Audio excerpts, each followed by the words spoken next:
The idea to print these 3D ear guards came from a social media post from a Boy Scout in Canada named Quinn Collender, who decided to do something nice for the healthcare professionals who have to wear these face masks all day long, and after a while those straps start wearing on the backs of their ears. They can cause skin breakdown behind the ear. It's just generally uncomfortable, and people tend to want to take it off, or they're readjusting it, touching their face in that area. So a lot of extra risk there.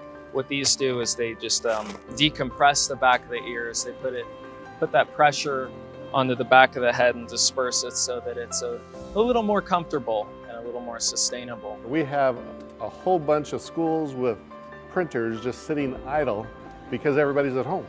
So with the 3D printers available and not being used, we figured it's a great opportunity to fire them up and to start printing as many as we possibly could so that we could help our healthcare providers in our community. To get this call and to have these brought to us is really, really a blessing to us. It's such a small thing, and it's going to do such a big thing for the associates that'll be able to put these on and protect their ears from just the wear and tear. Primarily, our first hope is that our healthcare professionals get some relief. Beyond that, we also realize that we have a lot of staff who just have a good heart, and they have stepped up and want to do what they can to contribute. They're busy. They are still teaching students. They're still doing all their jobs remotely, but this gives them also an opportunity to do something very positive.